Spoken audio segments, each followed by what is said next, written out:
ನಮಸ್ಕಾರ, ನೀವು ನೋಡ್ತಾ ಇದ್ದೀರಾ ನ್ಯೂಸ್ ಫಸ್ಟ್. ನಾನು ವಿದ್ಯಶ್ರೀ. ಈ ಕ್ಷಣದ ಪ್ರಮುಖ ಸುದ್ದಿಗಳನ್ನು ನೋಡ್ತಾ ಹೋಗೋಣ. ಅದಕ್ಕೂ ಮೊದಲು ಹೆಡ್ಲೈನ್ಸ್. ಕಂಪ್ಲೇಂಟ್ ಆಧಾರದಲ್ಲಿ ಮುನಿರತ್ನನ ಬಂಧಿಸಲಾಗಿದೆ, ತನಿಖೆ ಮಾಡ್ತಾರೆ, ಆನಂತರ ಏನಾಗುತ್ತೆ ಅಂತ ನೋಡೋಣ ಎಂದ ಪರಮೇಶ್ವರ್.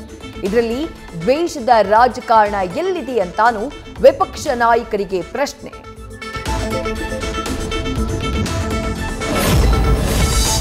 ಶಾಸಕರಿಗೆ ಅಸಭ್ಯ ಪದ ಬಳಸಿ ಅಂತ ಯಾರೂ ಹೇಳ್ಕೊಟ್ಟಿಲ್ಲ. ರಾಜಕೀಯ ಷಡ್ಯಂತ್ರ ಅನ್ನೋದು ಸುಳ್ಳು ಆಪಾದನೆ. ಮುನಿರತ್ನ ಬಂಧನದ ಬಗ್ಗೆ ಕಾಂಗ್ರೆಸ್ ನಾಯಕಿ ಕುಸುಮಾ ಹನುಮಂತರಾಯಪ್ಪ ಹೇಳಿಕೆ.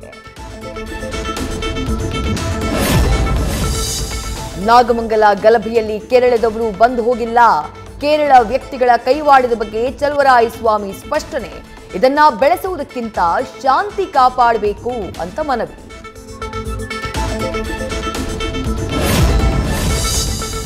ಚಿಕ್ಕಮಗಳೂರಿನಲ್ಲಿ ಪ್ಯಾಲೆಸ್ತೈನ್ ಧ್ವಜ ಹಿಡಿದು ಓಡಾಟ. ಹಿಂದೂ ಪರ ಸಂಘಟನೆಗಳಿಂದ ಪೊಲೀಸ್ ಠಾಣೆಗೆ ದೂರು.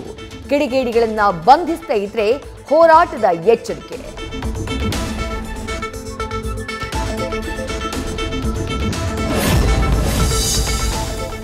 ಮಾಜಿ ಮೇಯರ್ ಪದ್ಮಾವತಿ ವಿರುದ್ಧವೇ ವಂಚನೆ ಆರೋಪ. ಸಾಲ ಮರುಪಾವತಿಸಿಲ್ಲ ಅಂತ ಬ್ಯಾಂಕ್ನಿಂದ ಬ್ಯಾನರ್.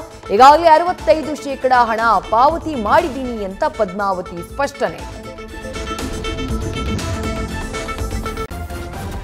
ನ್ಯೂಸ್ ಫಸ್ಟ್, ನಿರ್ಭೀತಿಯಿಂದ ನಿಮ್ಮ ಪರವಾಗಿ.